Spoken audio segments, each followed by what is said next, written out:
to talk about two things mainly in my presentation. In the first part of my presentation, for our foreign visitors, I'm going to talk about the historical development of our design policies and our design systems. And in the second part of my presentation, for the Korean participants, I'm going to talk about what KIDP and the Ministry of Knowledge Economy have done together, what type of policies. And if we look at the scope of the design industry in Korea, as you can see here, we look at three main criterias. And I think the definition of the scope of the design industry differs for each country, but in the case of Korea and the UK, we look at the investments in design by the private sector, and we also look at the annual sales of design firms. And thirdly, we look at what the local governments and the central government invest and how much they invest in design.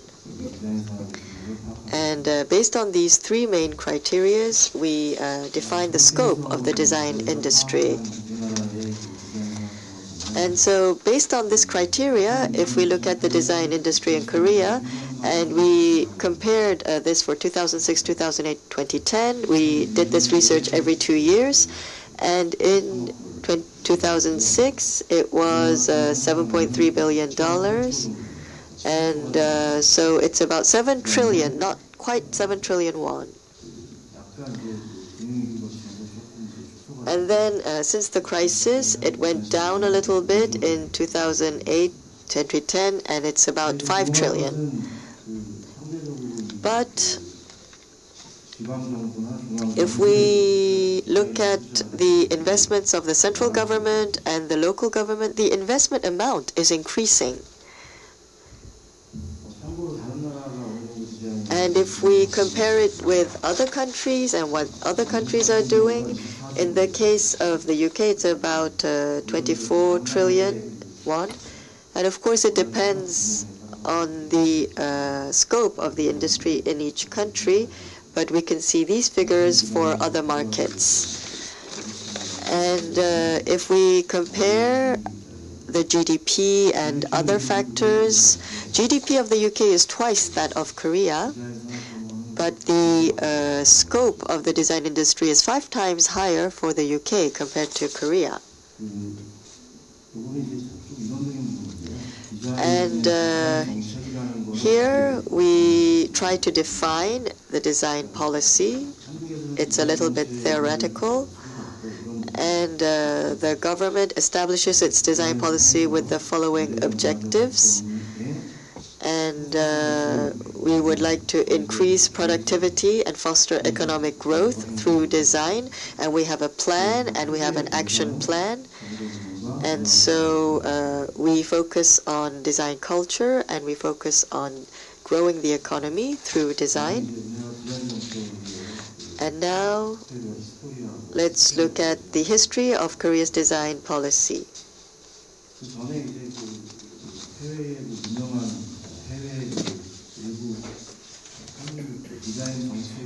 And I'm going to present some design policies in developed countries here. And many speakers from the ASEAN countries have talked about their policies, and I think it's very similar to the developed countries' design policies. And they also follow similar design policies. The UK has a very advanced design policy, and they have a designing demand program that provides support to the private sector. And the UK is advanced in the field of design service. And they have a lot of government support for public service innovation. And through the Red Dot program, they provide public service innovation program support.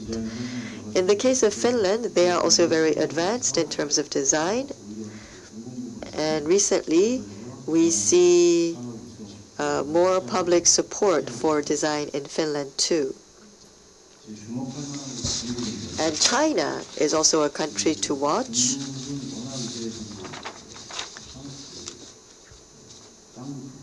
China is a very big country, and their industry is growing very rapidly, so they are investing massively in design also.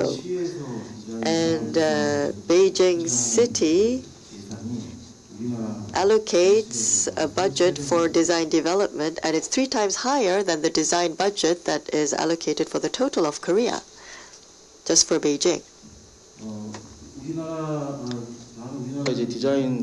Next, I would like to go on to touch upon the design policy and how the policy has been developed over the years. During the 60s to 70s and the 80s and 90s and then the 2000s, we can divide it into 3 sectors. But in the 60s to 70s, as you might probably know, the government was focused on promoting the light industry, and so there was not a high demand or attention shed on design. So there was a need to diffuse the understanding or the knowledge about the importance of design. And our KIDP was established in the 1970s. And also, in order to systematically foster the design industry, the Korean government came up with the related policies in the 70s. Then in the 1980s, there was an emphasis now placed on the heavy industries, and there was an emphasis on technology during this stage. And so in this stage, the attention or the focus of design promotion was a bit expanded. So within the government, there was a design policy division established, and also the certificate of good design program was implemented. So that's the developments made in terms of design policy in the 80s and 90s. So I think that there was more efforts to industrialize design during this period. And then, since the 2000s, we have been trying to broaden the design market in Korea and also abroad. And also, we have expanded the use of design in the service sectors as well. So related policies were developed in this period.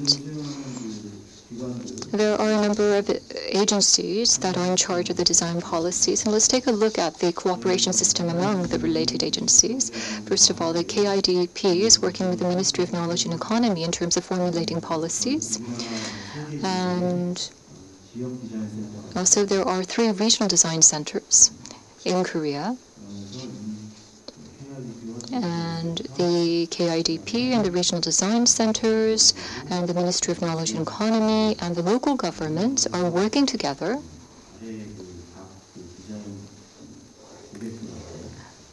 and thus are providing policy services to the clients that are listed in the bottom of the slide.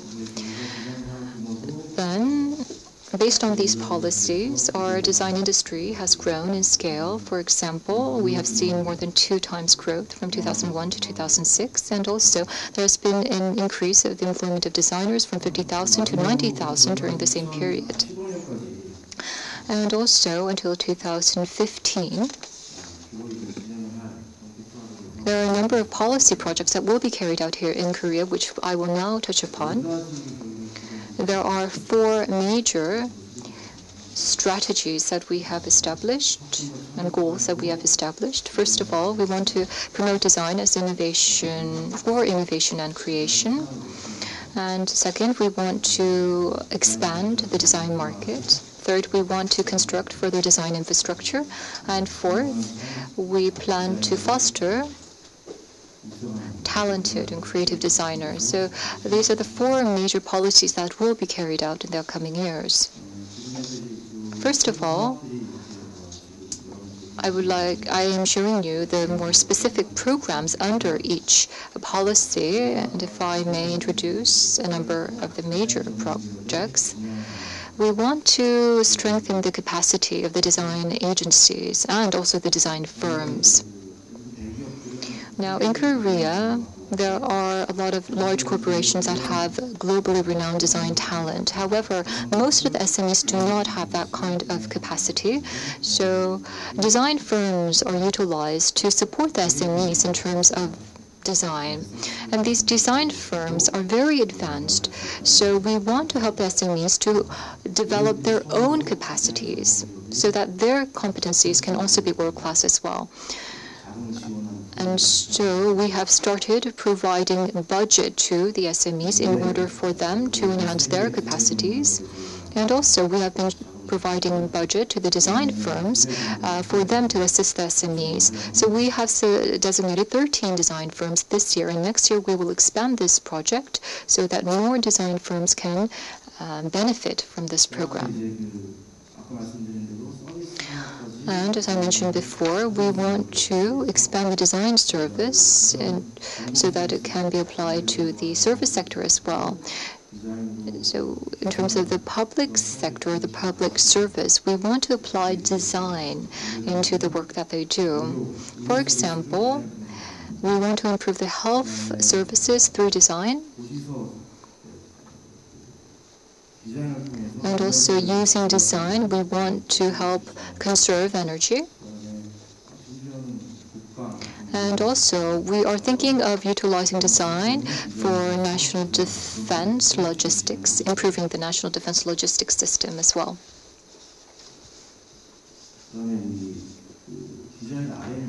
Next, we will continue to expand the budget provided for design R&D. But there have been a number of limitations or challenges that we have experienced. So, as we carry out R&D for technology, we have changed our regulations so that part of that budget can be provided for the R&D design. And so among the top 7 technological R&D fields, we have included design, and such R&D efforts will continue to be expanded in Korea. Next, let's look at the programs under the Strengthening of Design Infrastructure Policy. We want to work with the regional design centers in this aspect, and we are planning to expand related activities. And also, we want to spread the awareness of design and the importance of design. So starting from elementary school, we want to provide education on design, and we have a number of plans established for that. Now, I think that the national design capacity is determined by the designers in that country. And so I think that, first of all, we have to foster talented designers. For that, we have been carrying out a number of programs. We have the Next Generation Designer program, and we have been supporting the expenses incurred for their overseas activities. And next year, we will be expanding the budget up to threefolds to make their activities more effective in the global markets. Based on these new design policies, we have been carrying out a number of programs which have proved to be successful. And the government efforts to promote design will be further expanded in the future as well. I do hope that the cooperation with the ASEAN countries represented here today can be expanded and promoted in the future. This will be the end of my presentation. Thank you very much.